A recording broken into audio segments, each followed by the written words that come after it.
When Tasha Rivers walked into Meadowville Karate Dojo, she knew she stood out in her blue gi and yellow belt, but she never imagined what was waiting for her that afternoon. Chad Dwyer and his crew of teenage black belt bullies saw her as an easy target. They mocked her size, blocked her path, and filmed every insult, certain they'd get a viral laugh. But when they pushed too far, Tasha stepped onto the mat. 5 seconds later, the so-called champions were flat on the ground. The bullies believed they were untouchable, but they couldn't have been more wrong. Before we go any further, comment where in the world you are watching from and make sure to subscribe, because tomorrow's story is one you don't want to miss. The dojo smells of sweat and polished wood, a familiar scent that usually brings comfort, but today feels heavy with tension. Late afternoon sun streams through the high windows, casting long shadows across the training mats. Students wrap up their final drills, their movements sharp and practiced. Most wear crisp white gis with black belts tied precisely at their waists, a sea of uniformity that makes Tasha's blue gi and yellow belt stand out like a sore thumb. Tasha keeps her eyes down, focusing on her own space as she performs the ritual bow before stepping off the mat. Her movements are deliberate, respectful, just as her grandfather taught her. The worn canvas of her gear bag beckons from the corner, promising escape from another tense class. "Hey there, mascot!" Chad's voice cuts through the general shuffle of students gathering their things. He stands with perfect posture, his black belt tied with meticulous precision, every inch his father's son. "Leaving so soon?" Brett and Ethan flank him, creating a loose circle around Tasha. Their grins mirror Chad's, all teeth and no warmth. Brett's GI is still pristine despite the workout, while Ethan's shows signs of actual training, dark patches of sweat visible around his collar. "Some of us have homework," Tasha says quietly, trying to step around them. The other students pretend not to notice, hurrying to gather their things and leave. No one wants to get caught in Chad's crosshairs. "But you're missing the best part of class," Brett chimes in, shifting to block her path. "The real training." Tasha feels her heart rate pick up, but keeps her face neutral. Her grandfather's voice echoes in her head. "Stay calm. They're looking for a reaction." Chad steps closer, his voice dropping to a stage whisper. "You know, I've been wondering something. How many marshmallows do you think it took to make you that size?" A few nervous giggles ripple through the remaining students. "Probably enough to fill that GI," Brett adds, earning an approving nod from Chad. "I mean, look at it. It's practically bursting." Tasha notices phones appearing in hands around the dojo, held at careful angles. She recognizes the hungry look in the observer's eyes. They're waiting for a show. "Excuse me," she says firmly, attempting to move past them again. Her grandfather's rule pounds in her head. Walk away twice. This is attempt number 1. Ethan, who's been unusually quiet, shifts uncomfortably, but doesn't break ranks with his friends. "Maybe we should just let her—" "No, no," Chad interrupts, his smile growing sharper. "I've got a better idea. How about a friendly sparring match? You know, show everyone what that yellow belt's worth." "I'm done for today," Tasha responds, trying once more to leave. Walk away twice. Number 2. Brett steps directly in front of her. "What's wrong? Afraid all that extra padding won't protect you?" He reaches out and gives her shoulder a light shove, just enough to make her step back. The remaining students have formed a loose ring now, phones held higher, more obvious in their recording. The fluorescent lights overhead seem to buzz louder in the tense silence. "Come on, big girl," Chad says, his voice carrying across the dojo. "It'll be fun." Great content for TikTok, right? He holds up his own phone, red recording light blinking. "Unless you're scared." Tasha feels something shift inside her. Not anger, but a calm certainty. Her grandfather's voice comes to her again, clear as day. There's a difference between starting trouble and finishing it. The third shove comes from Brett, harder this time, making her stumble back toward the mat. The sound of her bag hitting the floor seems to echo in the suddenly silent dojo. Tasha straightens up slowly, smoothing her gi with deliberate movements. The mat feels familiar under her bare feet as she steps back onto it.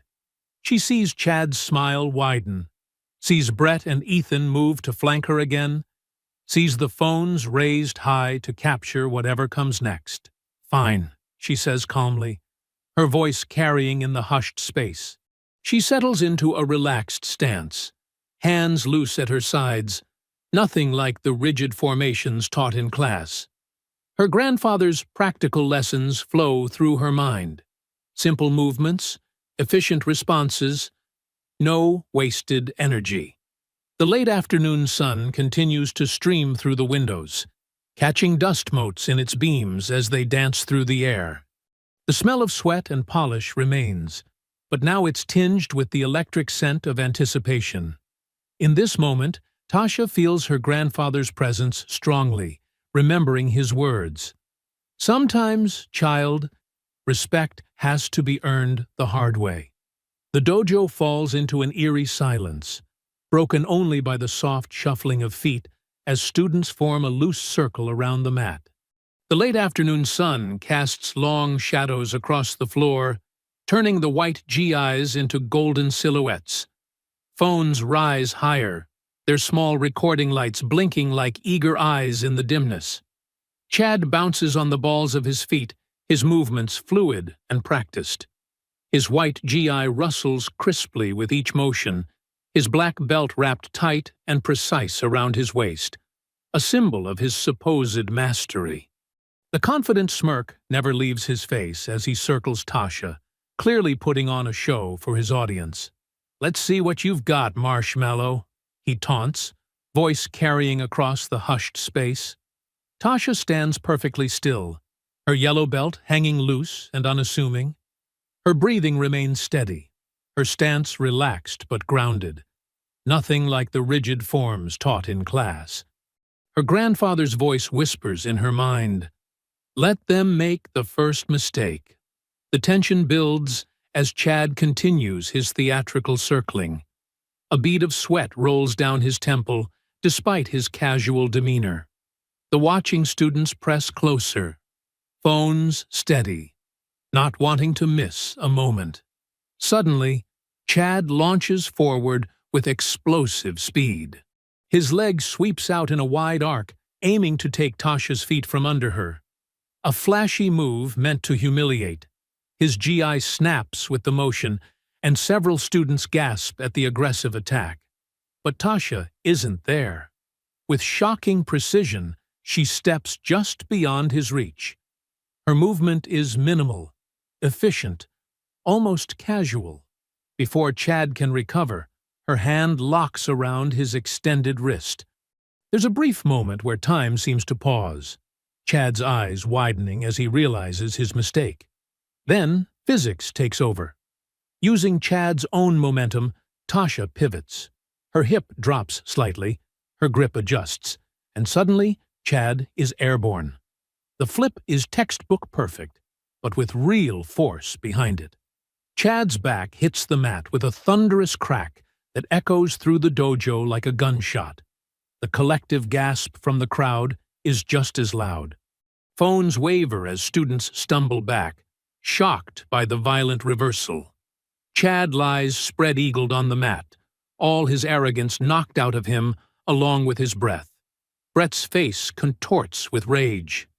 "You little—" he snarls, charging forward with raised fists. His black belt whips behind him as he rushes in, form abandoned in favor of raw aggression. He's bigger than Chad, his muscles straining against his GI, clearly expecting to overwhelm her with pure strength. Tasha shifts her weight slightly, appearing almost bored. As Brett reaches her, she steps into his charge instead of away. Her hip meets his forward momentum, her hands find his GI, And suddenly, Brett's world spins. The hip throw is perfect. Minimal effort, maximum effect. Brett crashes down hard beside Chad, his impact making the mat shudder. The sound of 200 pounds of muscle hitting the floor seems to shake the whole dojo. Students scramble back further, their phones now shaking as they record, whispers rising like a wave. "Did you see that?" She dropped them like nothing. 2 black belts in 10 seconds. Chad pushes himself up on shaky arms, his face as red as a stop sign. His perfectly styled hair is disheveled, his GI askew, and his typical swagger completely gone. Brett groans beside him, making no move to stand. "Ethan!" Chad's voice cracks with humiliation and rage. "Take her down!" Ethan stands frozen at the edge of the mat, his face pale. He looks from his fallen friends to Tasha, who hasn't even broken a sweat. His hands tremble slightly at his sides. The crowd watches with bated breath, phones still recording every moment. The late afternoon sun has dipped lower, casting longer shadows across the scene. The smell of sweat is heavier now, mixed with the sharp tang of fear and uncertainty. Tasha maintains her relaxed stance, watching Ethan with calm eyes. Her grandfather's teachings echo again. The strongest position is one where you don't need to prove anything. Around them, the whispers continue, growing louder with each passing second. She barely moved. How did she? They never saw it coming. Ethan shifts his weight from foot to foot, his black belt suddenly feeling very heavy around his waist. The dojo seems to hold its breath, waiting to see what he'll do. Chad's command hangs in the air, but the evidence of what happens to those who follow his orders lies groaning on the mat. "Ethan!" Chad's voice rises higher, more desperate. "Do it now!" The sound of the air conditioning kicking on makes several students jump. Phones continue to record, capturing every moment of hesitation, every second of this unexpected turn of events. The previously orderly dojo has transformed into a scene of chaos. 2 black belts down, 1 wavering, and a yellow belt standing calmly in the middle of it all. Ethan's face contorts with inner struggle, sweat beading on his forehead. The pressure of Chad's demands and the watching crowd weighs on him like a physical force. His hands clench and unclench at his sides, his black belt suddenly feeling like it's choking him. "I said now!" Chad's voice cracks with desperation and fury. Ethan takes a shaky step forward, then another. His training takes over, body falling into familiar stance patterns, even as his mind screams at him to stop. The crowd presses closer, phones steady, recording his moment of decision. With a visible gulp, Ethan charges. His technique is clean but hesitant. A textbook front kick followed by a practiced punch combination. His GI snaps with each movement, but there's no real conviction behind the attacks. Tasha reads him like an open book. She flows around his kick like water around a rock, her movements smooth and unhurried. As his punches cut through empty air, she steps inside his guard. Her grip finds his GI sleeve and collar, fingers tightening with precise pressure. Time seems to slow. Ethan feels his balance shift, his feet leaving the ground. The dojo ceiling spins above him as Tasha pivots, using his own forward momentum against him. His world tilts, then crashes back into focus as his back slams into the mat. The impact drives the air from his lungs in a harsh whoosh. He lies there, staring up at the fluorescent lights, his GI tangled around him. The throw was clean, controlled, and completely devastating to his ego. 3 black belts, the dojo's pride, Coach Dwyer's star students, lie sprawled across the mat like scattered bowling pins. Their groans mix with the growing murmur of the crowd. Chad pushes himself to his knees, his face a dangerous shade of purple. Brett rolls onto his side, clutching his ribs. Ethan just stays down, something between relief and shame washing over him. The silence breaks. A single clap echoes through the dojo, then another. Soon, scattered applause ripples through the watching students. Someone lets out a whoop of surprise and appreciation. Nervous laughter follows, the kind that comes when something impossible has just happened. Did you see that? 3 black belts. How did she? That was amazing. Tasha stands in the center of it all, her breathing steady and controlled. Her yellow belt sways gently with each breath, the only movement in her otherwise still form. Her face remains calm, showing neither triumph nor anger, just quiet certainty. She cheated. Chad's voice cuts through the growing appreciation like a knife. He scrambles to his feet, gi disheveled and face contorted. That's not real karate. She used some kind of trick. The dojo door slams open with enough force to make everyone jump.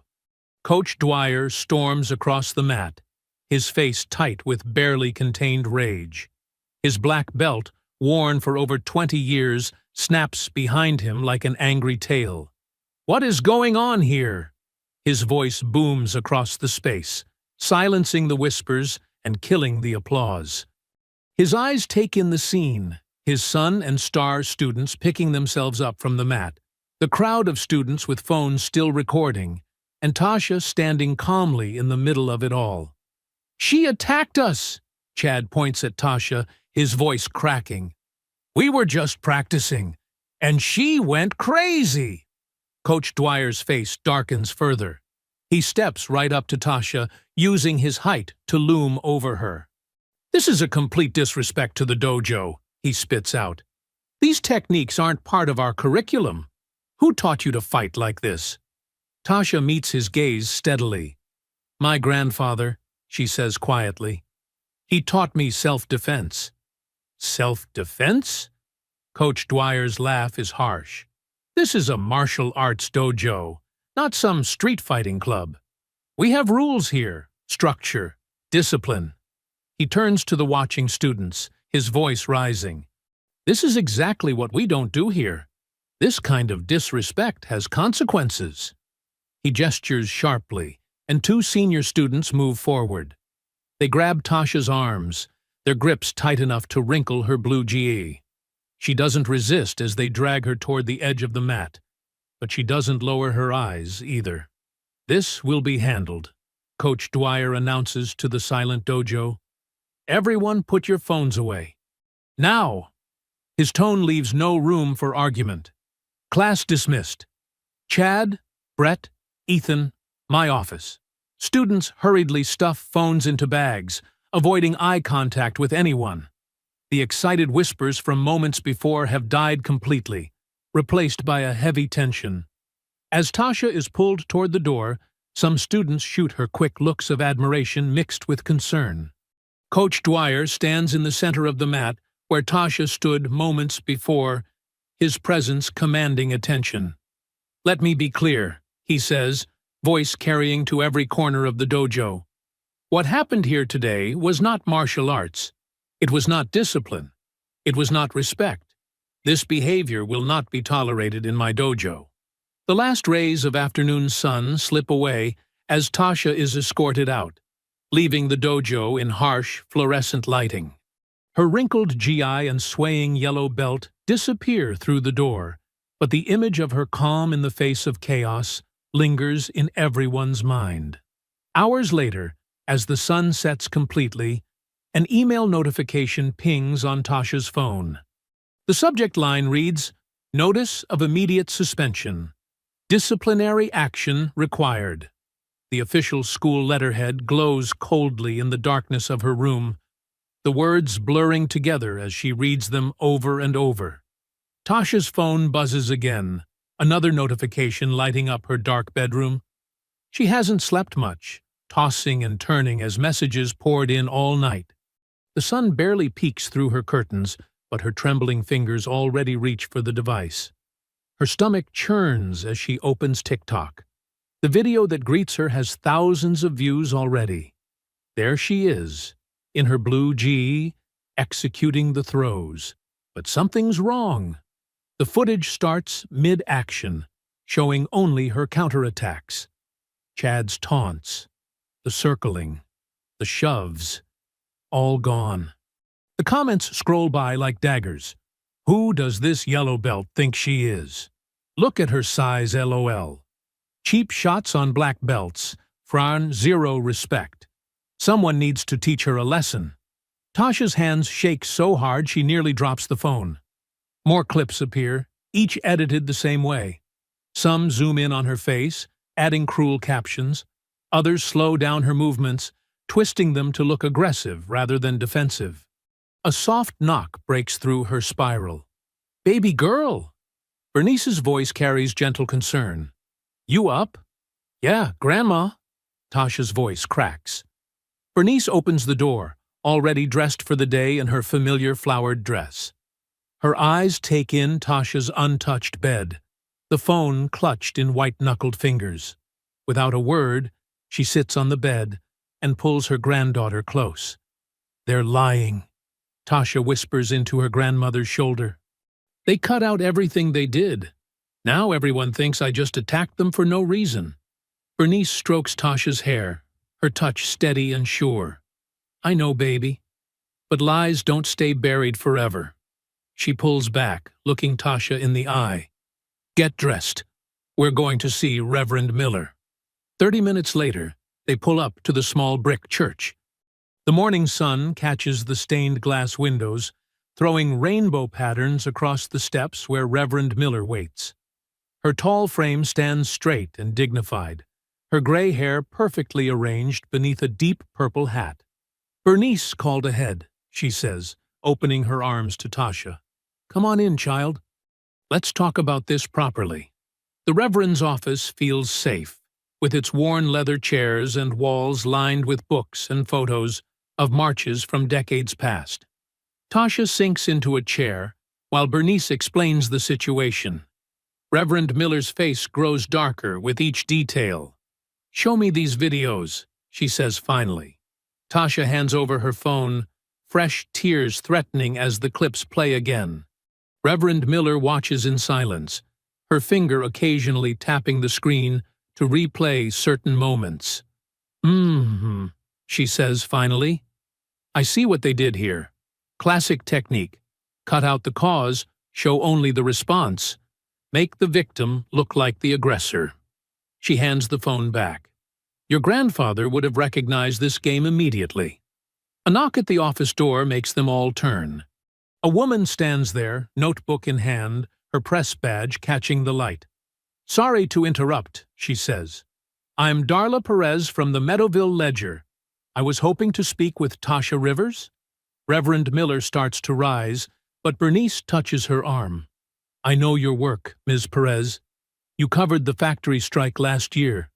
Told it straight, even when pressure came down." Darla steps inside, closing the door quietly. "These videos caught my attention," she says, pulling out her phone. "But something felt off. The angles, the editing, too clean, too coordinated." She looks at Tasha directly. "I think someone's trying very hard to control this story. Question is, why?" Tasha glances at her grandmother, who nods encouragingly. Slowly, she tells Darla everything. The months of taunts, Chad's deliberate provocations, Coach Dwyer's blind eye to his son's behavior. Darla's fingers fly across her notebook. "This fits a pattern," she murmurs. "There have been other incidents at that dojo, other complaints that mysteriously disappeared." She looks up. "Would you be willing to go on record?" Before Tasha can answer, Darla's phone chimes. Her eyes widen as she checks the message. "Hold on," she says, fingers working quickly. "A student just sent me something interesting." She props her phone on the desk, and they all lean in. The video plays. It's from the dojo, but shot from an angle Tasha hasn't seen before.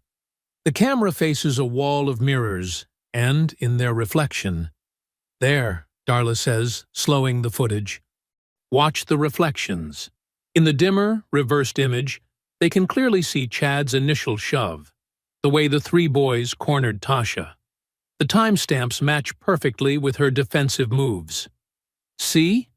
Darla's voice is gentle but firm. You didn't start this. They did. And they're working overtime to hide that fact. She taps her notebook thoughtfully. Question is, what else are they hiding? Because this level of coordinated cover-up? This isn't their first time. Tasha stares at the reflection footage, her chest tight with emotion. In the mirror's truth, she sees herself not as an aggressor, but as someone standing her ground, just like Grandpa taught her. Reverend Miller leans forward, her voice carrying the weight of experience. Sometimes, child, the truth needs help to come to light. And sometimes, that help comes from unexpected places. She glances at Darla. What exactly are you proposing? The evening sun casts long shadows through the dojo windows as students file out after class. Chad sits on a wooden bench, wincing as he stretches his bruised muscles. Brett and Ethan hover nearby, their usual swagger replaced by nervous energy. Coach Dwyer paces before them, his footsteps echoing in the nearly empty space. This is unacceptable, Dwyer says, his voice tight with barely controlled anger. 3 black belts, my top students, humiliated by a yellow belt. He stops, fixing each boy with a hard stare. And now it's all over social media. Chad rubs his shoulder, face red with shame. Dad, she... Quiet, Dwyer snaps. The sharp sound makes Ethan jump. I don't want excuses. I want solutions. He pulls out his phone, scrolling through videos of the incident. This threatens everything we've built here. Our reputation, our relationships with the school board, the funding for our new competition space. Brett shifts uncomfortably.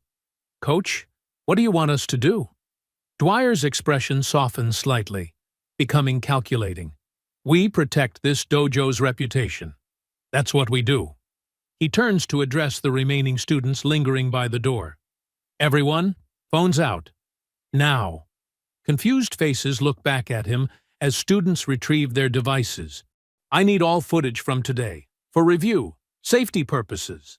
His tone leaves no room for argument.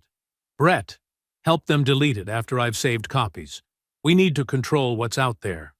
One younger student raises her hand tentatively. But I already posted. Take it down, Dwyer cuts her off. Now! This is about dojo security, about protecting our community. His eyes narrow. Anyone who doesn't comply won't be welcome back. The students form a line, surrendering their phones one by one. Brett connects each to a laptop, transferring files before deleting the originals. Some look uncomfortable, but no one dares object. Across town, Principal Eldridge sits at her desk, reading Coach Dwyer's carefully worded email. Her fingers drum against the polished wood as she considers his request. The phone rings. It's Officer Redding. I've started gathering statements, Redding says without preamble.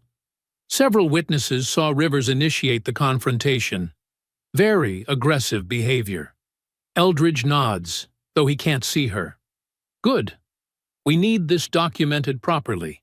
Can't have students thinking they can resort to violence whenever they feel slighted. The Dwyer boy's father is influential. Redding continues. School board connections. Donors. Better to handle this quickly and quietly. Agreed. Eldridge opens a new email. I'll draft a notice citing violent disruption. We can't have this kind of disorder in our school. I'll have the witness statements ready by morning. All properly formatted, of course. In another part of town, Chad's mother dials number after number, her manicured nails clicking against her phone screen. Hello, Jessica? Yes, it's Margaret Dwyer. About that awful incident today. No, Chad's fine, just shaken. But we're very concerned about the school's safety. Yes, exactly. Perhaps you could mention it at the next board meeting. Similar conversations play out across Meadowville's more affluent neighborhoods. Parents of the black belt students call in favors, Express concerns about security. Mention words like liability and precedent. The machine moves quickly, efficiently. By nightfall, a narrative emerges. A troubled student attacking respected athletes. A threat to school safety. A problem that needs solving. At home, Tasha sits at her kitchen table, homework spread before her untouched.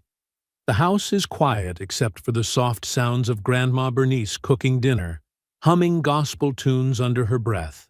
The doorbell rings. "Special delivery," calls a voice.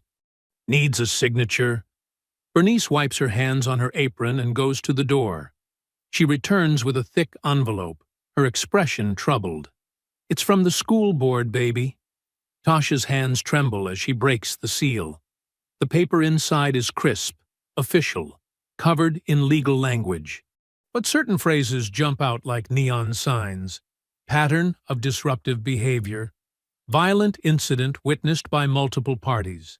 Disciplinary hearing scheduled for. Possible consequences including expulsion. The words blur as tears fill her eyes. She'd followed Grandpa's rules. Walked away twice. Only defended herself when they wouldn't stop. But none of that matters now. The system is moving against her, crushing her with its weight. Bernice reads over her shoulder, her hand gripping the back of Tasha's chair. "Lord have mercy," she whispers. "They're going to kick me out," Tasha says, her voice small. "They're making it sound like I'm some kind of monster." The kitchen timer dings, but Bernice ignores it. She pulls out a chair and sits beside her granddaughter, taking the letter with gentle hands. "Your grandfather faced worse than this," she says softly. "And he taught you more than just those moves. He taught you about standing up to bullies, even when those bullies wear suits and carry titles."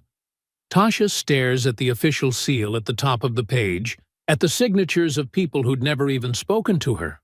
People who'd already decided she was guilty. The smell of Bernice's cooking fills the kitchen. Familiar, comforting, but even that can't ease the cold knot of fear in her stomach. The notice sits between them on the table, its threats spelled out in cold, bureaucratic language. 3 days until the hearing. 3 days to fight a system that's already decided her fate. The kitchen grows quiet except for the soft ticking of the old clock on the wall. Tasha's yellow belt lies crumpled on the table next to the hearing notice, its color a stark contrast against the white paper. Her shoulders slump as she stares at nothing, the weight of the system's attack pressing down on her. Bernice watches her granddaughter from across the table, recognition flickering in her eyes. She's seen this look before. On her husband Levin's face decades ago, on her own face in harder times. The look of someone good being ground down by something bigger than themselves. "Stay right there, baby," Bernice says, pushing herself up from the table. Her house shoes shuffle against the linoleum as she disappears down the hallway toward her bedroom. Tasha barely nods, lost in her thoughts. The suspension notice seems to mock her from its place on the table. All those official words twisting everything around, making her self-defense sound like some kind of violent rampage. She can almost hear Coach Dwyer's voice reading it, dripping with fake concern about safety and proper conduct. Bernice returns carrying a weathered leather book, its edges soft and worn from years of handling.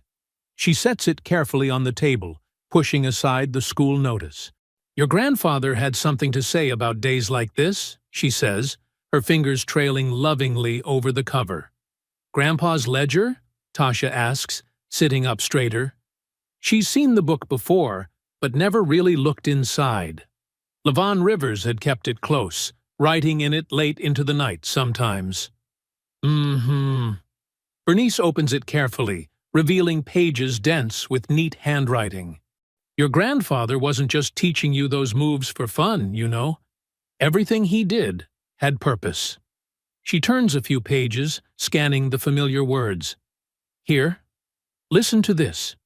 Tasha leans forward as her grandmother reads, "They got buildings, but we got truth. They got papers, But we got people. Fists win moments. Truth wins battles. Bernice looks up. That was during the factory strike of '82. They tried to fire all the black workers, claimed we were underperforming.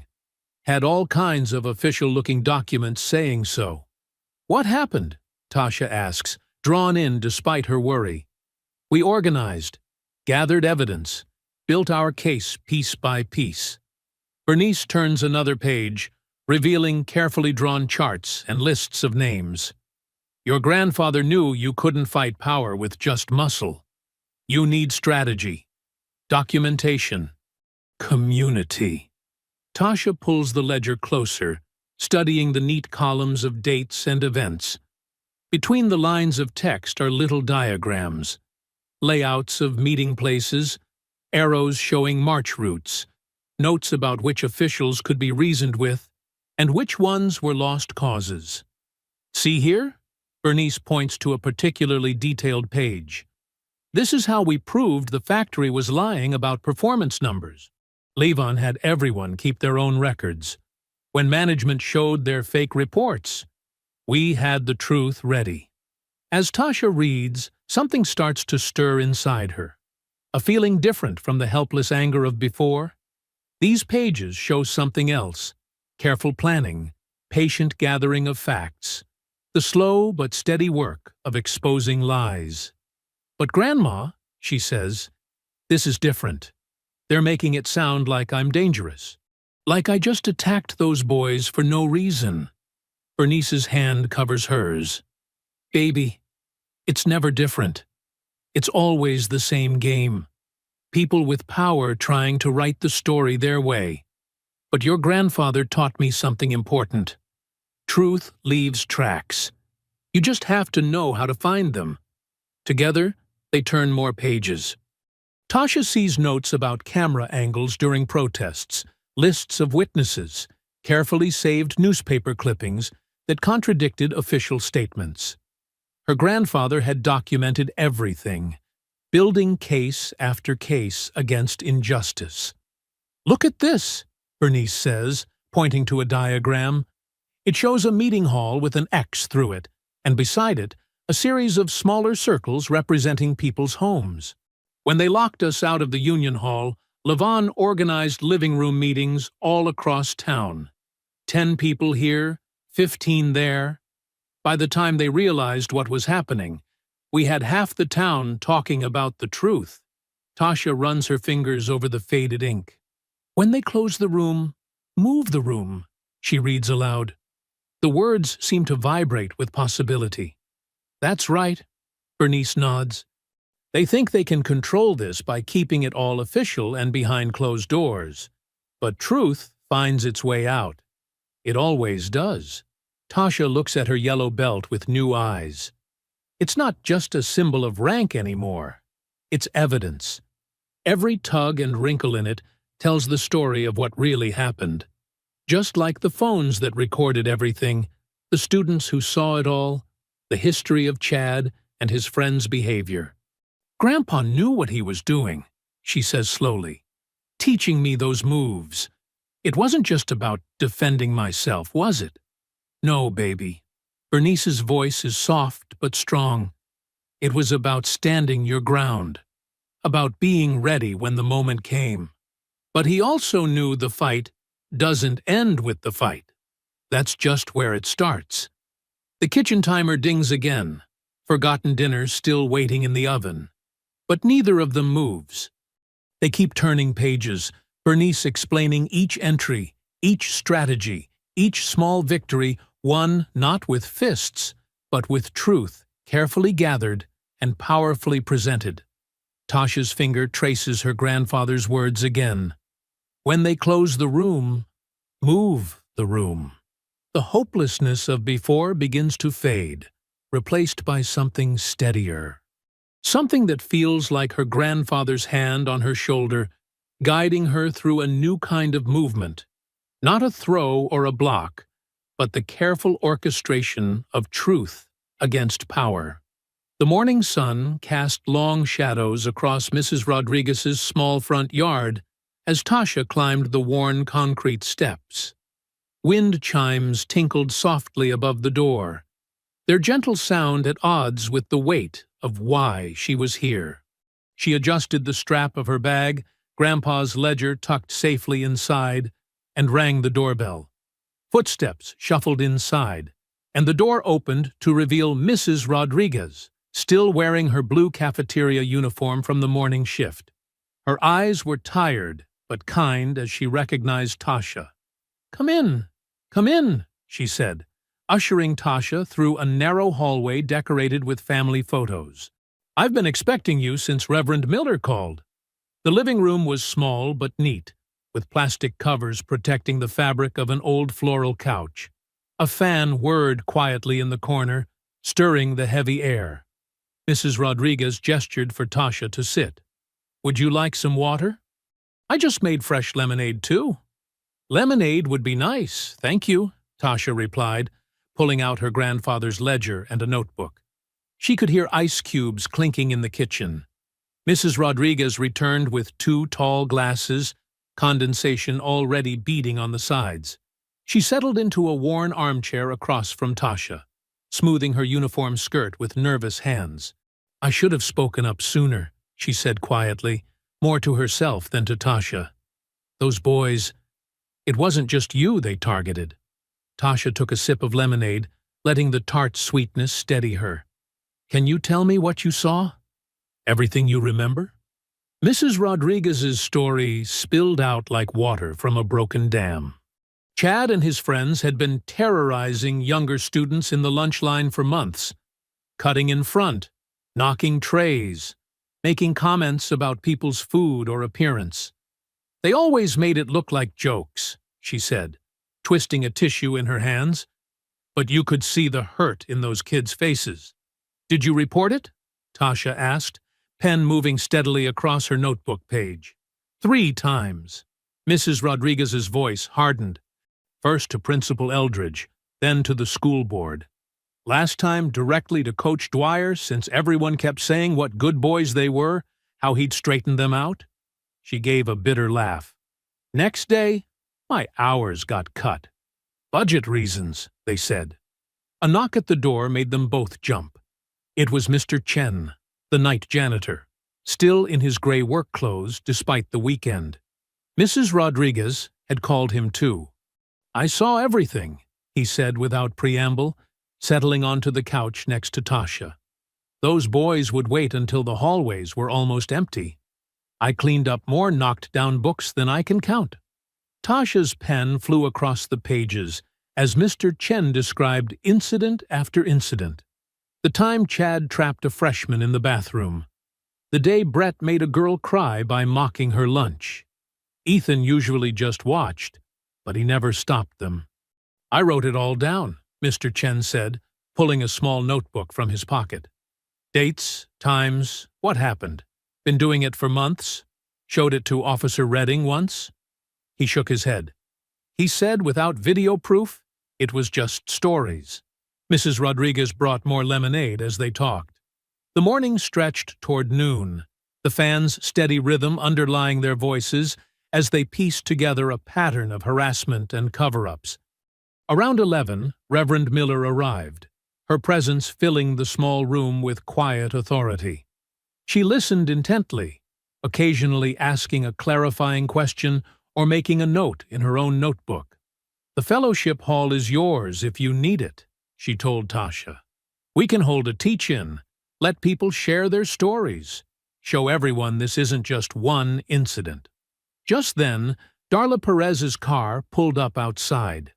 The reporter entered with an armful of papers, her face flushed with excitement and anger. "You're not going to believe what I found," she said, spreading documents across Mrs. Rodriguez's coffee table. "Financial records. The school's been paying Dwyer's dojo for safety training programs. $50,000 last year alone. But there's no record of any actual programs." They all leaned in to look. Purchase orders, contracts, board meeting minutes, all showing money flowing between the school and the dojo. "And look at the dates," Darla pointed out. Each payment lines up with when complaints about the boys were filed. It's like hush money, but they dressed it up as community partnership. Tasha sat back, her head spinning. The ledger in her lap seemed heavier now, weighted with echoes of her grandfather's fights against similar systems. Principal Eldridge signs off on all these payments, Darla continued.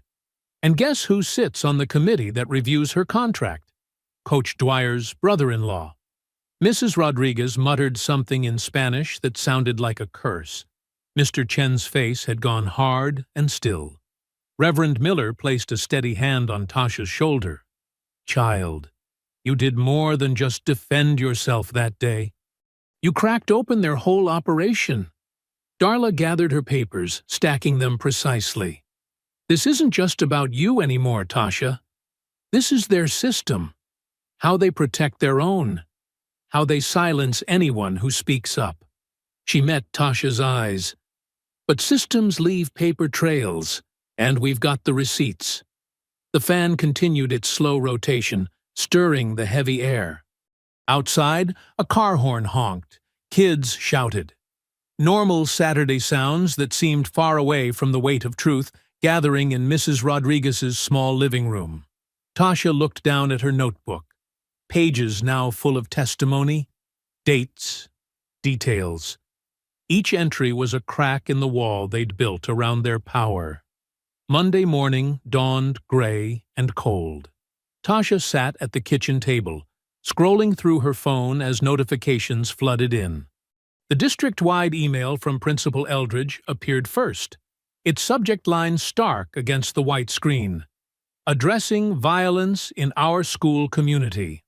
Her hands trembled as she read, Dear parents and students, recent events have highlighted a disturbing trend of violent behavior in our halls.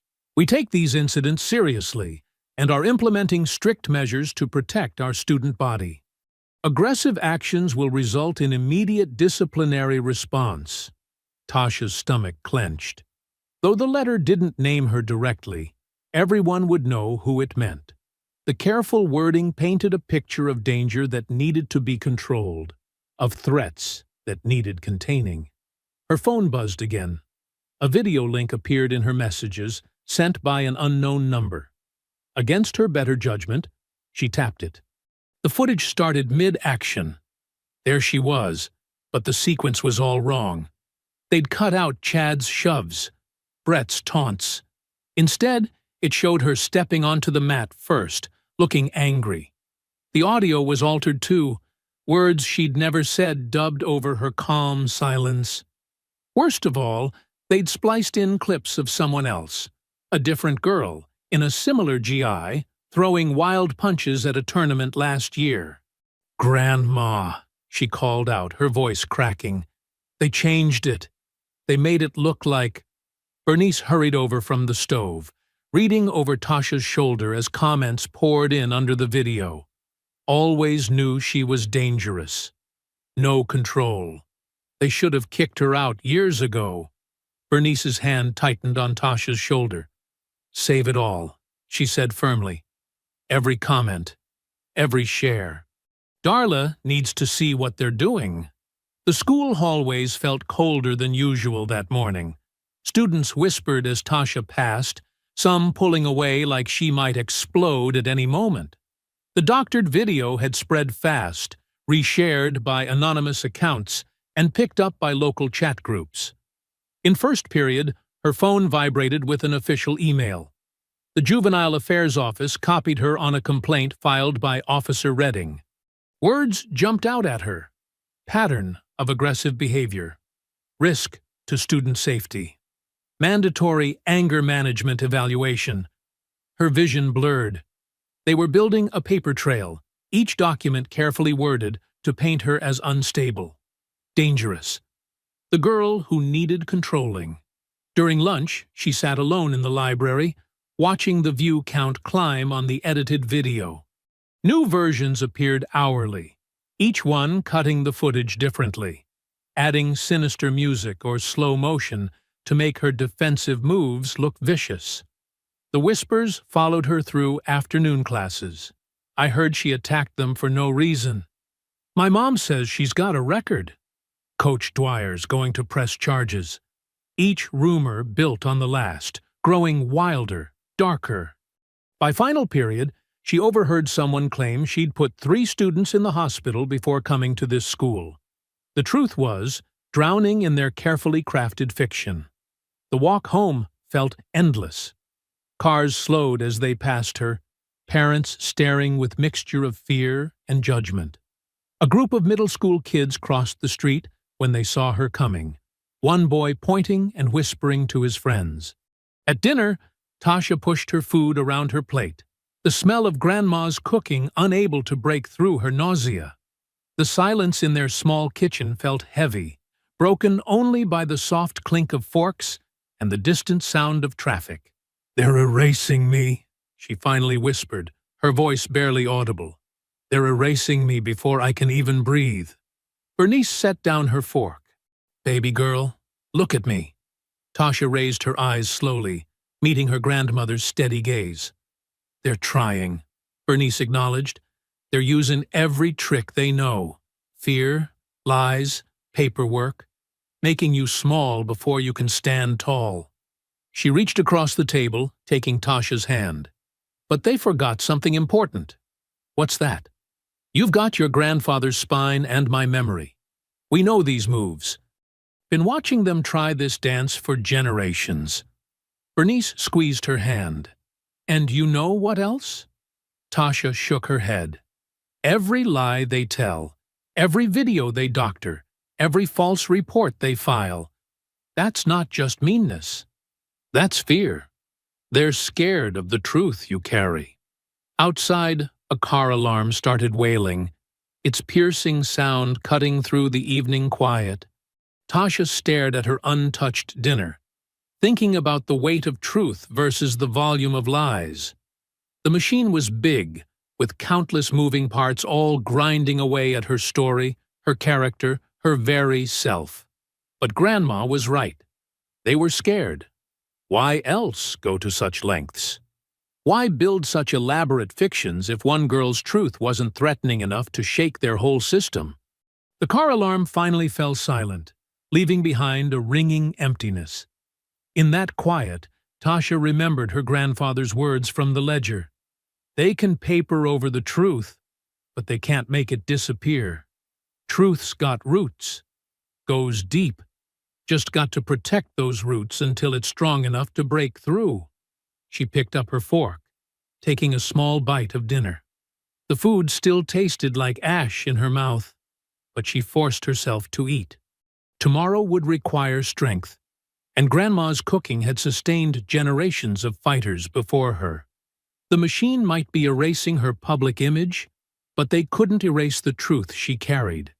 In her muscles, in her memory, in the growing stack of evidence hidden safely in her grandfather's ledger.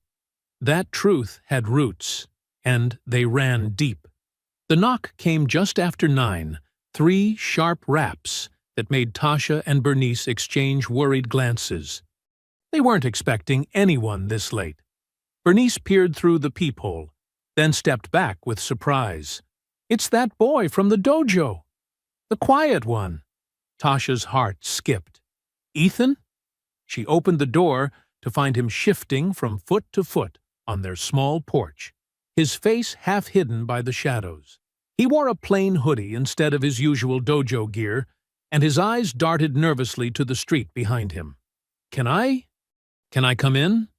His voice cracked. "Please?" Bernice ushered him inside, closing the door firmly. In the warm kitchen light, Ethan looked pale and drawn, like he hadn't slept properly in days. His hands wouldn't stop fidgeting with the strings of his hoodie. "I'm sorry," he blurted out before anyone could speak. "I'm so sorry about everything. The fight, the videos, all of it. It wasn't supposed to go like this." Tasha sat down at the kitchen table, keeping her movements slow and careful, like approaching a spooked animal. "What wasn't supposed to go like this, Ethan?" He swallowed hard. "Chad. He planned it all. That day at the dojo. It wasn't spontaneous. He'd been talking about it for weeks, saying we needed to put on a show with the yellow belt. His voice grew smaller. With you. Bernice's wooden chair creaked as she settled in. Tell us everything, child. Ethan's words tumbled out in a rush. Chad kept saying we needed content for social media, something viral. Ethan's face flushed with shame. He said you'd be perfect, because no one would believe your side anyway. He made us practice the setup, told us exactly what to say, where to stand so the phones would catch everything. Tasha's hands clenched under the table. And Coach Dwyer? His dad knew. Not everything, but enough. He told Chad that sometimes you have to test people's boundaries to maintain discipline. Ethan's laugh was hollow. That's what he called it. Testing boundaries. Bernice stood suddenly. Wait right here. She disappeared into the living room, returning with her phone and Darla's business card. This needs to be on record. 10 minutes later, Darla arrived, her reporter's notebook already in hand. She set up her phone to record while Ethan spoke, his voice growing steadier as he shared details. Screenshots of group chats where Chad laid out the plan. Timestamps of when Coach Dwyer suggested which students to target for discipline lessons. Screen recordings of conversations about editing footage to tell the right story. I saved everything, Ethan said, pulling out his own phone. Chad thinks I deleted it all like he told us to, but he opened a hidden folder, revealing dozens of files. I couldn't. It wasn't right. Darla leaned forward. You understand what sharing this means? There could be consequences. Ethan's hands trembled slightly as he transferred the files. I know. Chad's already threatening people who speak up. Yesterday, he cornered Jamie from the junior class just for saying the video looked edited. Are you sure about this? Tasha asked softly. They'll come after you. They're already coming after you, he replied, and you didn't do anything wrong. I did. I helped them set you up because I was scared of losing my spot, my belt, He trailed off, staring at his hands. But I'm more scared of what happens if nobody stops them. Darla finished copying the files, her face grim as she reviewed them. This is exactly what we needed. Clear evidence of premeditation, tampering, intimidation. She looked at Ethan. Would you be willing to make a formal statement? He nodded, though his face had gone slightly green. Just, can you wait to publish? Give me time to tell my parents first? They should hear it from me, not social media. Of course, Darla assured him. We'll do this right. They spent the next hour recording Ethan's official statement. He walked them through each piece of evidence, explaining contexts, identifying voices in recordings, confirming dates and times. His voice grew stronger with each revelation, like each truth freed something inside him. Finally, well past 11, Ethan stood to leave. He paused at the door, looking back at Tasha. I know it doesn't fix anything, but I really am sorry. For all of it. Tasha nodded, seeing him clearly for the first time. Not as one of Chad's followers, but as another kid trapped in the machine's gears. Thank you for coming forward. After he left, Darla reviewed her notes one last time. This changes everything. We can prove systematic targeting, prove the cover-up, prove the retaliation. She gathered her things, energy radiating from her movements. I'll start verifying everything tonight. Once Darla had gone, Tasha sat at the kitchen table, her grandfather's ledger open before her. The pages felt warm under her fingers, like they held some of his strength still. She traced his careful handwriting. Truth needs witnesses. Find the ones who see, but stay silent. Help them find their voice. Bernice's hand settled on her shoulder. You okay, baby? Tasha stared at the ledger, thinking of Ethan's shaking hands and determined eyes, of all the evidence now safely backed up on Darla's phone. She thought of the machine grinding away, trying to bury her story under manufactured lies and doctored videos. "Now we fight their lies," she whispered, and her voice held no fear. The old wooden floorboards of First Community Church creaked under the weight of folding chairs and restless bodies. The usual Sunday morning peace had given way to an electric tension as neighbors filed in, filling row after row until people stood along the walls. Window fans hummed, fighting the heat of too many bodies in too small a space. Tasha sat in the front row between Bernice and Reverend Miller, watching Darla set up her laptop and portable projector. Her yellow belt lay folded in her lap, a reminder of why they were here. Behind her, she could hear whispers rippling through the crowd. "Did you see those videos they've been sharing? My daughter said the school's calling it a rampage. Coach Dwyer's saying she attacked without warning." Reverend Miller stood, her presence commanding immediate silence. "Brothers and sisters," her voice carried to every corner, "we're here today because truth matters, because justice matters, because our children matter." She gestured to Darla. "Ms. Perez has something to show us." Darla stepped forward, professional in her pressed blazer despite the heat. "What you're about to see is a synchronized compilation of 3 different video sources from the dojo that day. The timestamp in the corner proves these are unedited. The projector flickered to life against the church's white wall. The footage started with a wide shot from a security camera showing Tasha trying to leave practice. In perfect sync, a student's phone recording showed Chad and his friends circling her. A third angle, caught in a mirror's reflection, captured Chad's deliberate shove. Someone in the crowd gasped as the push played out in crystal clarity. The synchronized videos continued, showing Tasha's precise, minimal movements. No flashy kicks, no aggressive strikes, just clean, defensive techniques that ended the confrontation in seconds. The audio picked up Chad's taunts before, his cursing after. "Now," Darla said, freezing the frame, "compare this to the edited version being circulated." She played the doctored clip that had been spreading online, the one that started mid-action and made Tasha look like the aggressor. Angry murmurs filled the church. Mrs. Washington, who'd taught third grade for 30 years, stood up. "They cut out everything that showed those boys starting it." "Exactly," Darla confirmed. "And we have evidence this wasn't just casual editing." She pulled up screenshots of Chad's group chats, the ones Ethan had provided. These messages show the setup was planned.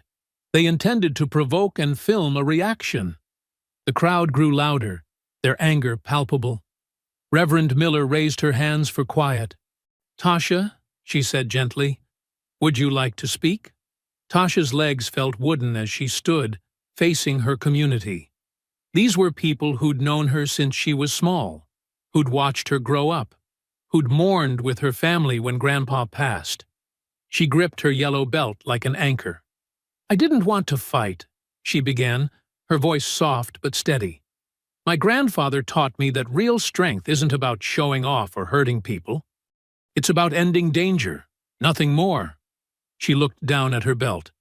"That day, I walked away twice, just like he taught me.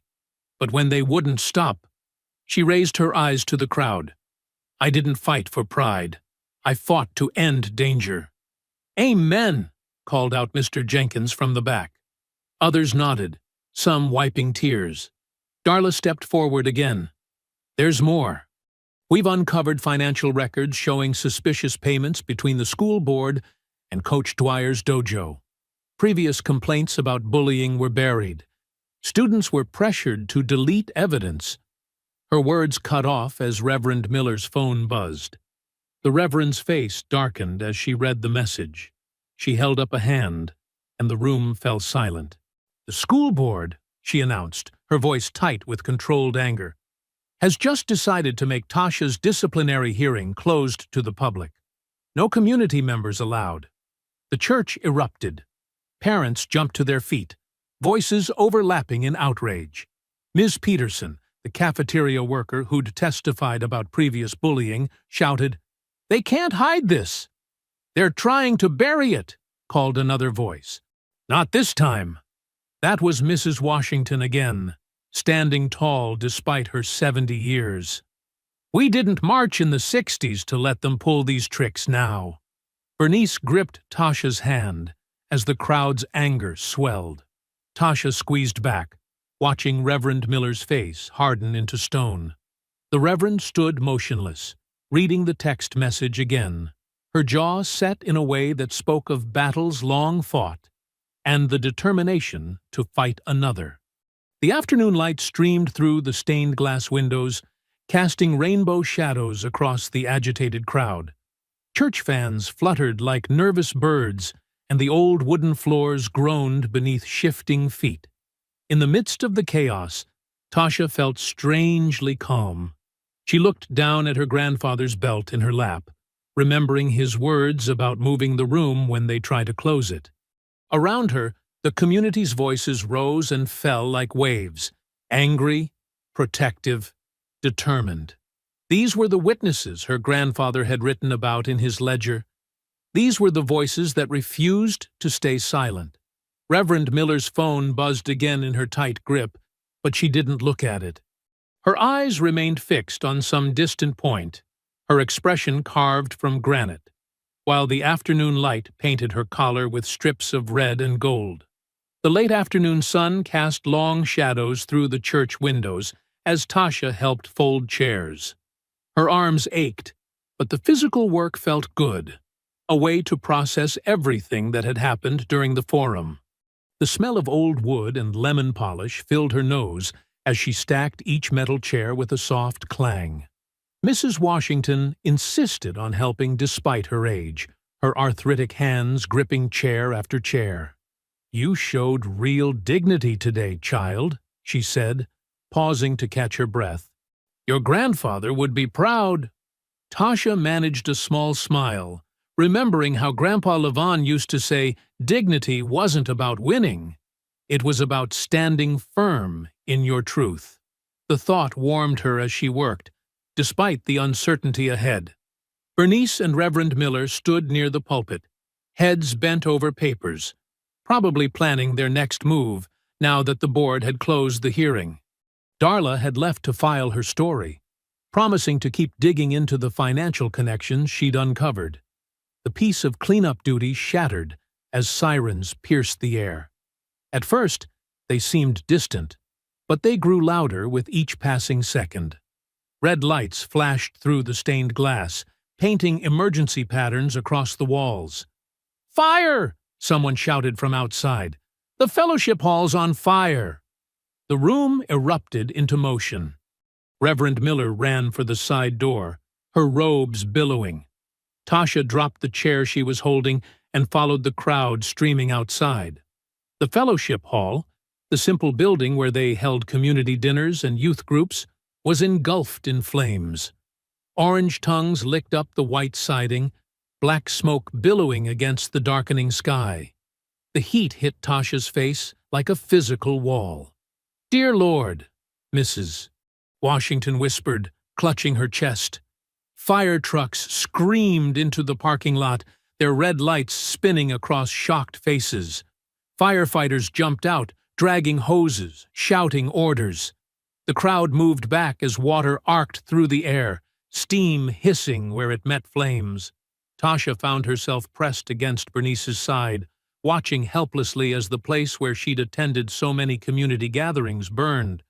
The fellowship hall had been where they'd held Grandpa's memorial service, where she'd learned to draw in summer art classes, where just last week they'd planned this very forum. Hours later, when the flames were finally out, the fire chief spoke to Reverend Miller. His words carried across the parking lot. "Looks electrical. Old wiring, probably." But Tasha saw the look that passed between Reverend Miller and Bernice. The same look flickered across other faces in the crowd. No one said it out loud, but the timing was too convenient. The message too clear. The next morning, Tasha checked her email before school, hoping for news about her art scholarship application. The response made her stomach drop. "Dear Ms. Rivers, Your application has been deferred pending behavioral review. Recent incidents have raised concerns. She closed the laptop, hands shaking. They were cutting off every path forward, one by one. At school, the hallways felt different. Students who'd been friendly yesterday now avoided her eyes. Teachers spoke to her in careful, distant tones. During lunch, she overheard a freshman telling his friend, "My dad says we shouldn't get involved. It's not worth the trouble." The fear spread like ripples in a pond. The cafeteria worker who'd testified about previous bullying called in sick. The janitor who'd shared his documentation suddenly couldn't remember specific dates. Even some church members found excuses not to return Bernice's calls. That evening, Tasha sat at their kitchen table staring at her yellow belt. The edges were fraying slightly. Like her hope, she thought. The smell of smoke still clung to her clothes from the fire, mixing with the familiar scent of Bernice's cooking. "They're winning," she whispered, her voice cracking. "Everyone's too scared now." Bernice turned from the stove, wooden spoon in hand. "Baby girl, the scholarship committee won't even look at my portfolio anymore." Tasha's words tumbled out faster. "Nobody will talk to me at school. They burned down the fellowship hall just to show they could, and everyone knows it, but nobody can prove it, and—" Her voice broke completely. Tears she'd been holding back all day spilled over. Bernice crossed the kitchen in 3 steps, wrapping strong arms around her granddaughter. Tasha buried her face in her grandmother's shoulder, sobbing like she hadn't since she was small. "They closed every door," she choked out. "The hearing, the scholarship, the fellowship hall. They're making sure we can't fight back." Bernice's hand stroked her hair, steady and sure. For a long moment, she just held Tasha, letting her cry. The kitchen clock ticked softly, marking time as the last sunlight faded outside their windows. Finally, Bernice spoke, her voice low and firm against Tasha's ear. "They closed the room," she whispered. "Now, move the room." Tasha hiccuped, her grandfather's words echoing in her grandmother's voice.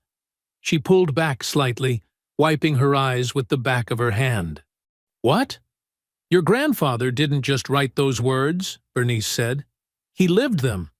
When they locked the courthouse doors, he held court on the courthouse steps. When they closed the meeting halls, he moved the meetings to porches and parks." She cupped Tasha's tear-stained face in her hands. "They think walls and doors give them power. But truth doesn't need walls, baby girl. Truth just needs voices." The kitchen was quiet except for the gentle bubbling of whatever was cooking on the stove. Through the window, Tasha could see the first stars appearing in the purple evening sky. Her tears slowed as she leaned into her grandmother's strength, feeling the weight of generations who'd faced down fear before her. The kitchen felt different in the early morning light. Steam rose from coffee cups as Tasha sat with Bernice at their worn wooden table. Grandpa Levon's ledger lay open between them, its pages yellow with age, but filled with clear, determined handwriting. Reverend Miller arrived first, carrying a box of still-warm donuts.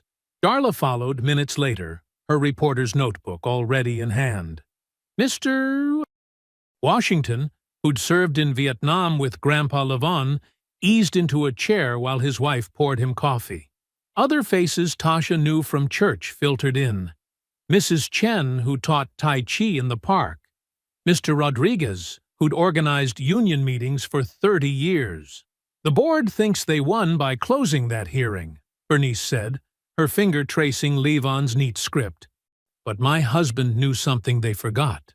Public space belongs to the public."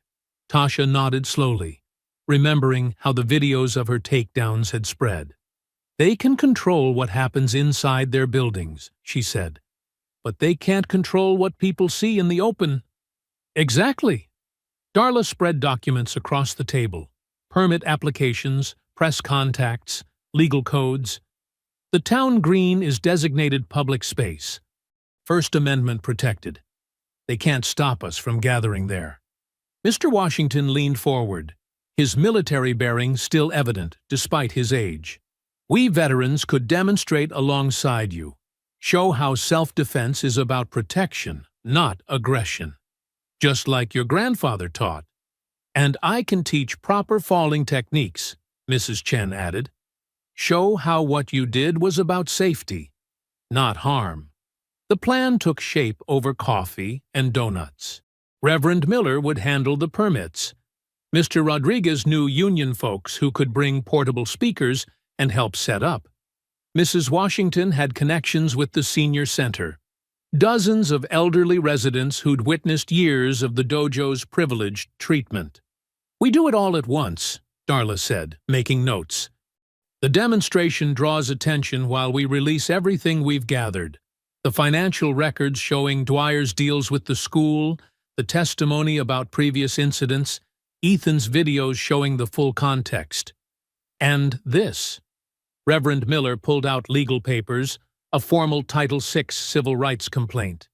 The ACLU helped draft it. Discrimination, retaliation, pattern of bias. "We file it the same hour. Copy to the State Attorney General." Tasha studied the complaint. Her name was at the top, but below it were others. The cafeteria worker who'd been silenced, students who'd faced similar treatment, parents who'd tried to report bullying. She wasn't alone anymore. "They'll try to stop us," she said quietly. "Let them try." Bernice's voice held steel. "Your grandfather taught me. When they build walls, we build bridges. When they close doors, we open windows. When they hide truth in back rooms, we bring it to the town square."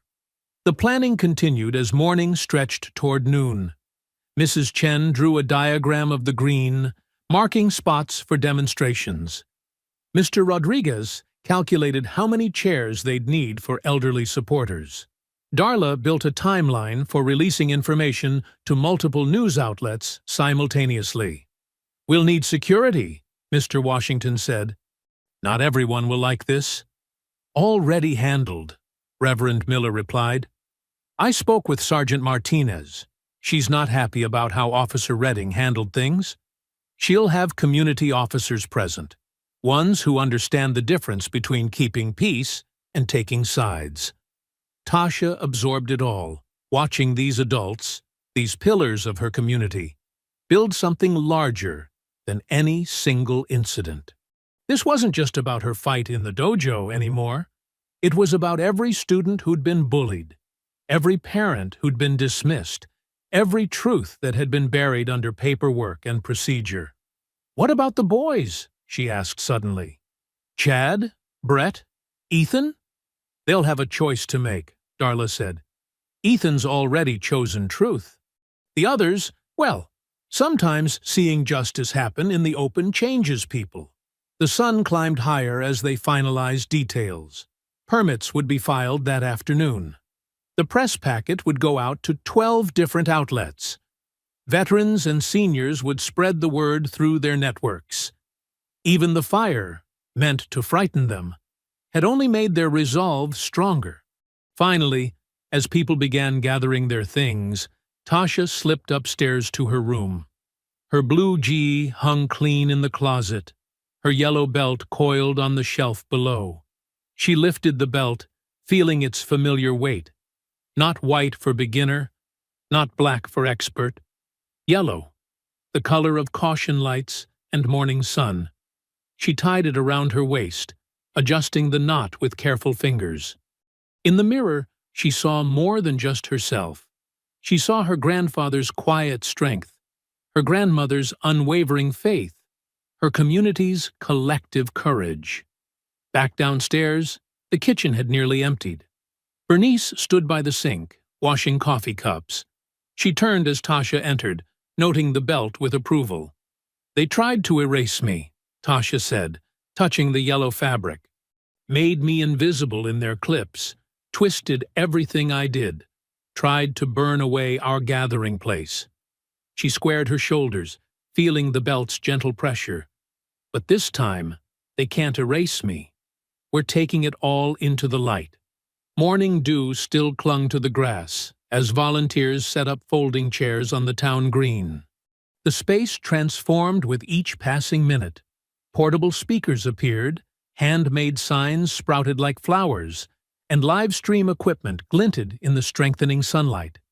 Mrs. Chen led a small group marking the demonstration area with bright yoga mats, while Mr. Washington directed veterans setting up a semicircle of seats for the elderly. Tasha stood back, watching the preparation. Her blue gi felt crisp and clean against her skin, the yellow belt a band of sunlight around her waist.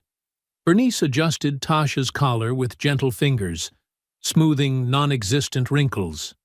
"Remember what your grandfather said about public spaces?"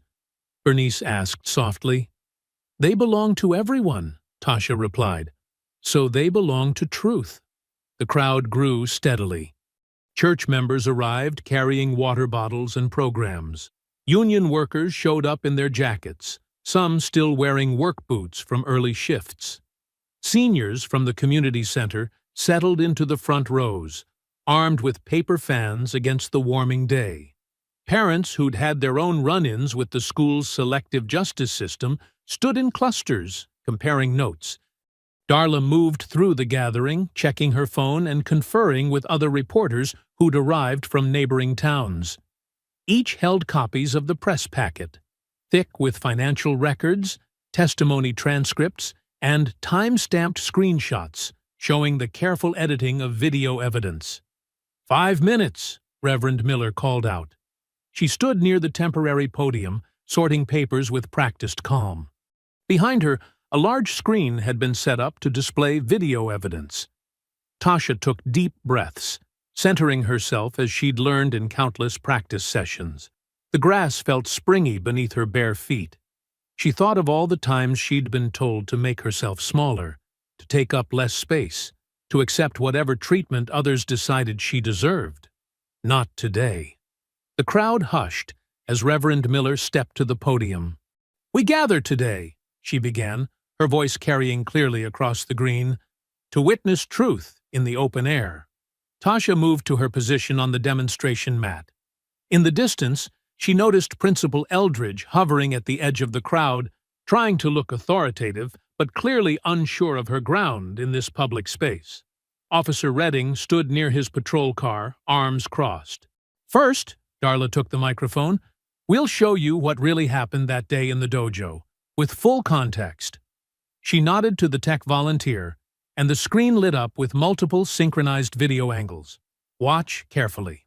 The footage played in slow motion. Chad's initial taunts clear in the audio, his aggressive shove visible from 3 angles, Tasha's careful attempts to walk away captured in perfect detail. The crowd murmured as they watched the truth unfold unedited. As the videos played, Tasha began her demonstration. Each movement precise and measured, she showed exactly how she'd defended herself.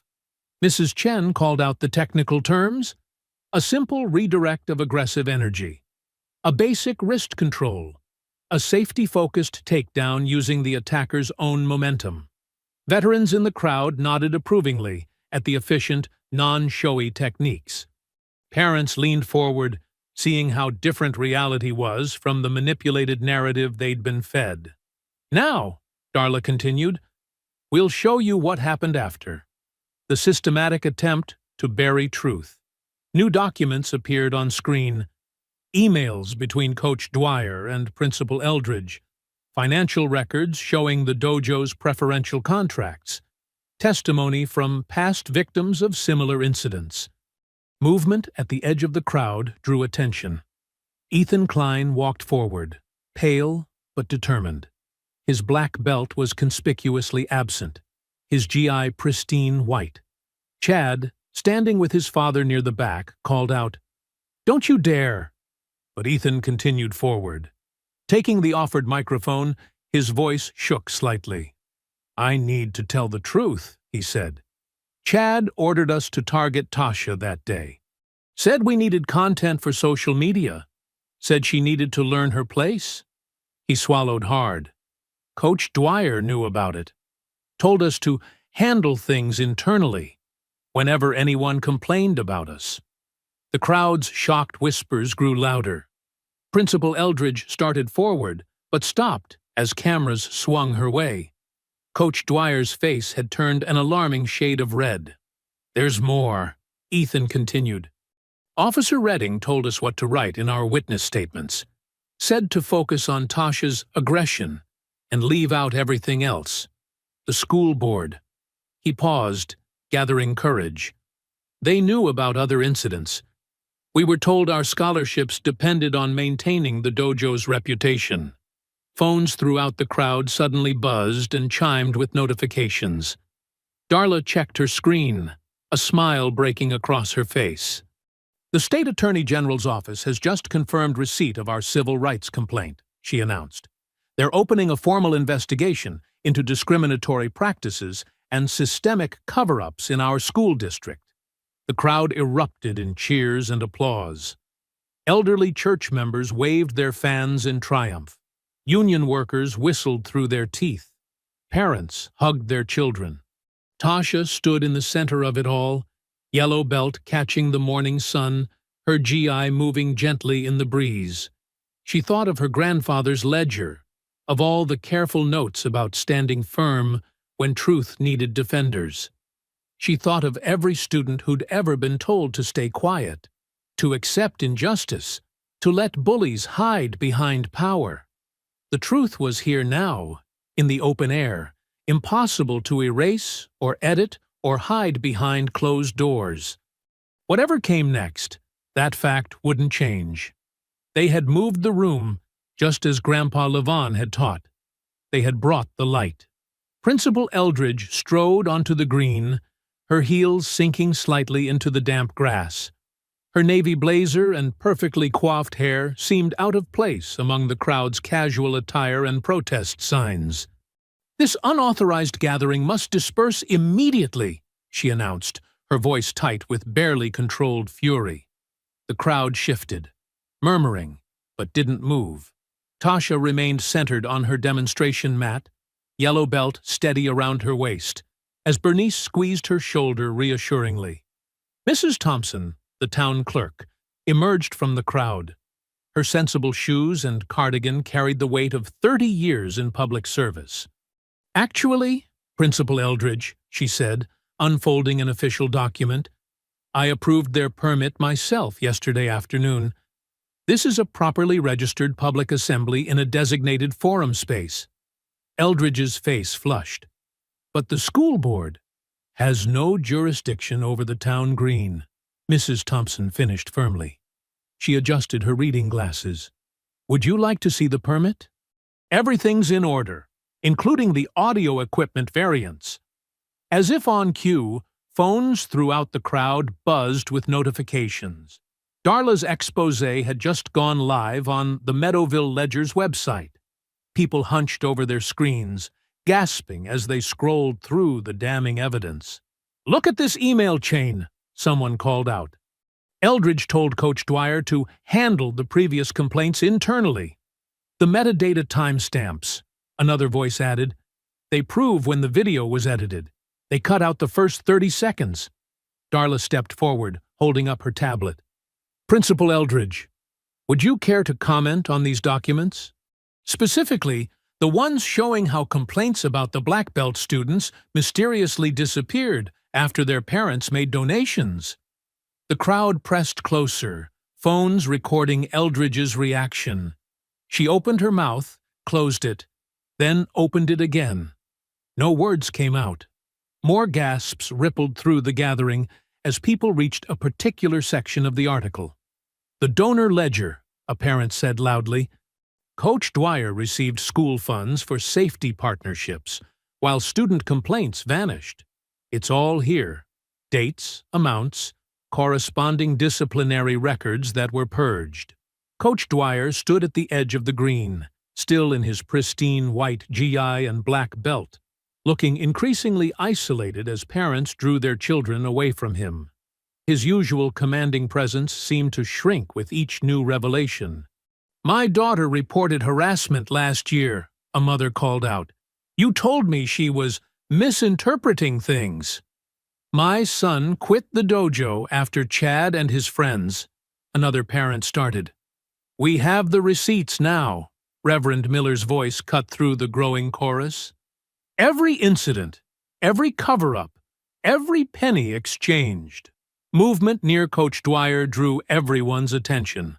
One of his senior students, a teenager with 10 years of training, slowly untied his black belt. The black fabric whispered as it slid free of his GI. Without a word, the student walked to where Dwyer stood and dropped the belt at his former teacher's feet. The soft thump seemed to echo across the suddenly silent green. Another student followed, then another. Black belts fell like dark rain around Dwyer's feet. Each hollow impact marked another loss of trust, another rejection of his corrupted authority. This isn't what martial arts should be, one student said, voice breaking. You taught us about honor, but you didn't live it. Eldridge tried one last time to assert control. This is a deliberate attempt to damage reputations. No, Tasha spoke up, her clear voice carrying across the green. This is truth finding its way into the light. Like water finding its path downhill. You can't stop it anymore. The crowd began to move, a slow rhythm building. We see you, someone called out. Others took up the chant. We see you! We see you! The words swelled, becoming a wave of accountability washing over the green.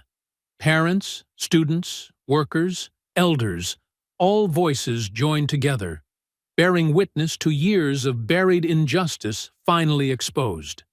Eldridge's perfect posture crumbled. Her shoulders sagged as she backed away from the podium, her heels leaving small divots in the grass. The carefully maintained facade of authority dissolved under the weight of revealed truth. Coach Dwyer stood frozen, surrounded by discarded black belts, symbols of respect and achievement transformed into accusations at his feet.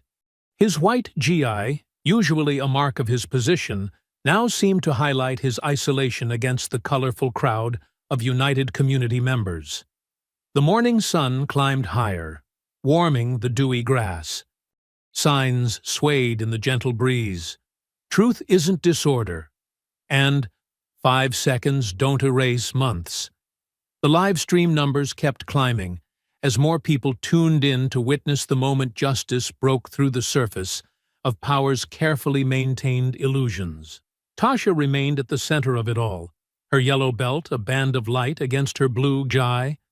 She thought of her grandfather's ledger, of his patient documentation of truth, of his belief that justice would eventually find its way if people stayed strong enough to make space for it. The chant continued to pulse through the crowd. We see you! We see you! Each repetition stripped away another layer of pretense, another year of covered tracks, another false narrative carefully constructed to protect the powerful at the expense of the vulnerable. Dwyer's head finally bowed, the proud set of his shoulders collapsing under the weight of exposed truth.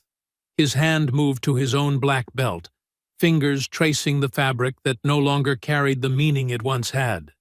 Sunlight streamed through the fellowship hall's new windows, casting warm rectangles across freshly painted walls. The smell of pizza mingled with drying paint and sawdust as volunteers put finishing touches on the renovated space. Bernice Rivers stood near the entrance, passing out paper plates and napkins, her face glowing with satisfaction. Looking good, isn't it? Mr.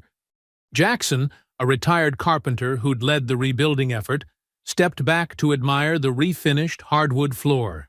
Better than before, if you ask me. Tasha helped arrange folding chairs along the walls, each one donated by a different family in the community. Some bore small brass plates with names, silent testimonies to the unity that had emerged from conflict. The union folks really came through with the electrical work, Reverend Miller said, testing a new light switch. Everything up to code, and then some. The rebuild had become a symbol of community healing. after the disciplinary hearings concluded and the truth prevailed. People wanted to do more than just witness justice. They wanted to build something lasting from it. News clippings covered one bulletin board, telling the story of accountability. Coach Dwyer's suspension pending investigation into financial misconduct. Principal Eldridge's hasty early retirement announcement. Officer Redding's reassignment to desk duty while Internal Affairs reviewed his conduct. Chad's lost scholarship opportunities after multiple universities withdrew their offers. But more important were the changes that followed. The school board, under intense public pressure, had passed new oversight requirements. Every disciplinary action now required review by a community panel. Anonymous reporting systems were established. Training programs on bias and accountability became mandatory for all staff. "Remember when they tried to make this place feel small?" Bernice asked, watching Tasha arrange practice mats for the afternoon's class. Now, look at it. The fellowship hall had doubled as a meeting space during the rebuilding, hosting everything from youth groups to senior citizen coffee hours. Today would mark its official reopening, starting with Tasha's first free community self-defense class. People began filtering in, carrying water bottles and wearing comfortable clothes. There were grandmothers in tracksuits, middle school kids in t-shirts, parents with young children. No pristine white GIs or rigid hierarchies, just neighbors ready to learn. "You nervous?" Bernice asked, helping Tasha set up 3 orange traffic cones at the front of the room. Tasha adjusted her yellow belt, still proud against her blue GI. "Not anymore," she said. "These people know the real story. They were part of writing it." The choir members arrived early, settling into chairs along the back wall. They'd been practicing a special arrangement of "We Shall Not Be Moved" for the occasion. Ms. Dorothy, the choir director, gave Tasha an encouraging wink. Darla Perez slipped in quietly with her notebook, now a familiar presence at community events. Her coverage of the dojo incident had earned her a promotion and regular column focused on local accountability journalism. "Mind if I observe?" she asked. "You helped make this possible," Tasha replied. "You belong here as much as anyone." The room filled quickly. Some faces Tasha recognized from the town green protest. Others were new, drawn by word of mouth about a different kind of martial arts class, one focused on dignity rather than dominance. Reverend Miller stepped forward to welcome everyone. "This space," she said, gesturing to the rebuilt walls, "represents more than just repairs. It represents our commitment to each other. When they tried to silence truth with fear, we answered with unity. When they closed doors, we built new ones." Tasha moved to the center of the practice area, her yellow belt catching the sunlight. "Self-defense isn't about showing off or hurting others," she began. "It's about knowing your worth and protecting it. My grandfather taught me that before he passed." She pointed to the 3 orange cones. "These represent the obstacles we face, not just bullies, but the systems that protect them. The key isn't force, it's wisdom, patience, community." A ripple of knowing laughter moved through the crowd. Everyone understood what those 3 cones symbolized: Chad, Brett, and Ethan, now cautionary tales about accountability. "First lesson," Tasha continued, demonstrating a simple stance. "Balance comes from knowing where you stand, not just physically, but in your heart." The class mirrored her movement. Elderly couples held each other steady. Parents guided small children. Teenagers who once watched viral videos of the dojo incident now watched Tasha with respect, not mockery. Second lesson: we're stronger together. Tasha paired people up, teaching basic partner exercises. "Notice how supporting each other makes both people more stable?" The choir began to hum softly, the familiar melody of "We Shall Not Be Moved," providing a gentle rhythm for the movements. The sound filled the rebuilt space like a blessing. Bernice watched from near the entrance, dabbing her eyes with a tissue. She could almost see Levon's spirit in the room, in the way Tasha carried herself, in the quiet strength that had nothing to prove, but everything to protect. "We moved the room," Tasha whispered, catching her grandmother's eye. The words carried the weight of victory, not just over bullies in a dojo, but over the machinery of silence and privilege that had protected them. The afternoon light softened, casting long shadows through the new windows. The choir's harmony wrapped around the practicing figures like a shield. In this moment, justice wasn't just an idea or a hope. It was as real as the rebuilt walls, as tangible as the yellow belt around Tasha's waist, as true as the community moving together in steady, determined rhythm. I hope you enjoyed that story. Please share it with your friends and subscribe so that you do not miss out on the next one. In the meantime, I have handpicked 2 stories for you that I think you will enjoy. Have a great day!